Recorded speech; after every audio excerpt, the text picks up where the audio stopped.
What's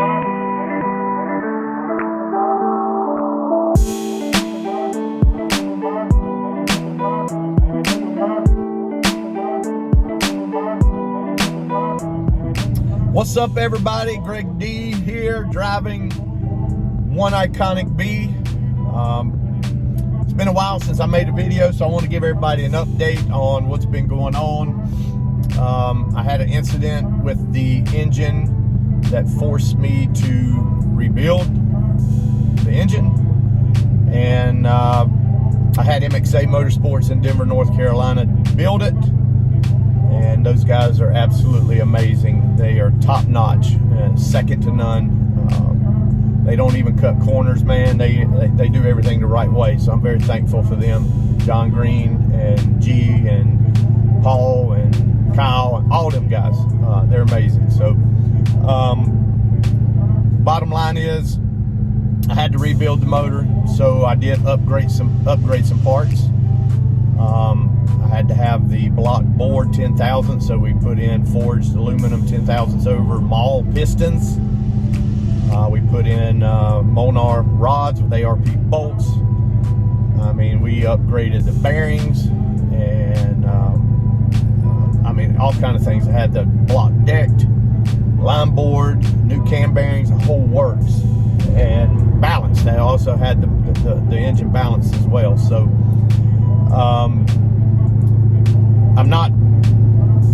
I upgraded all these parts just for a peace of mind. I'm not trying to build an all-out race car.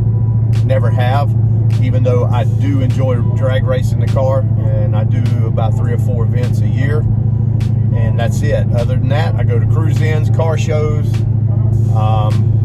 drive it to the mountains, go on ridge runs. That's the kind of stuff I enjoy doing with my wife. So I wanted reliability, I wanted drivability, I wanted performance, but I didn't want to sacrifice any of the reliability, drivability aspects. So we went with a comp cam HRT stage 2. It's 222 intake duration, 230 exhaust duration. It's for the 6.4 liter. I'm very happy with that decision. The car drives like a normal car. It drives just like it did with the stock cam. There's no noticeable difference as far as the drivability.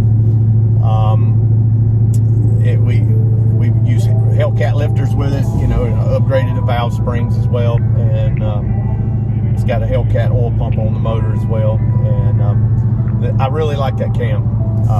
There's so many cams out there, you'll go freaking insane trying to figure out what's best for you. And all I can say is go talk to your tuner, give him options on what you want, and let him pick your brain about what your intentions are with the vehicle, and let him help you pick that cam out. I did that with John Green.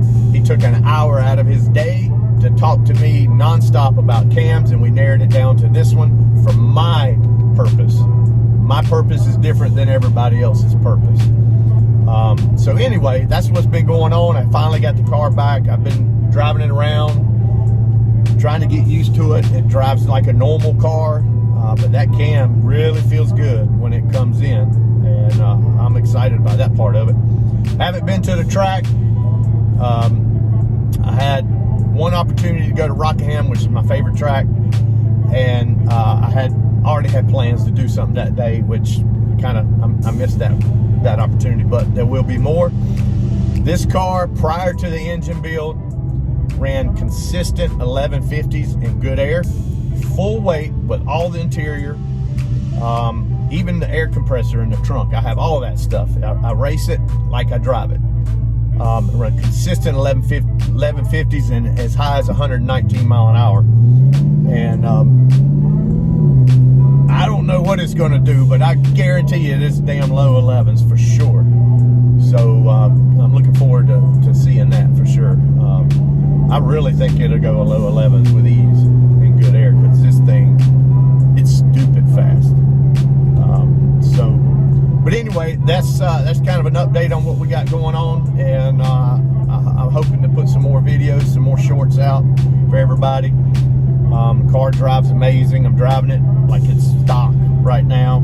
If I floor, I'll do a 55 mile an hour. If I floor it, all hell breaks loose. The car did very well on the dyno. I'm not going to get into the numbers, all that bullshit, because a lot of people don't really know what they're looking at when they look at the dyno sheet. So quarter mile time is all that matters. That's all that matters. And I haven't had this car to the track yet, but the first time I can get to the track, I will go to the track. Car should run 11s, low 11s. It should run in good air. I'm thinking at least 11.1, and we'll see if it goes a little faster or not. But it is absolutely strong, especially on top end. This thing comes alive. So just kind of giving everybody an update. Enough talking. We'll go back to the video. Thanks for watching. Thanks for being a subscriber. Please, if you're not subscribed, help me out. Click that subscribe button and like and share videos, and we'll see how it goes. All right, so enjoy the video. See y'all later. Bye.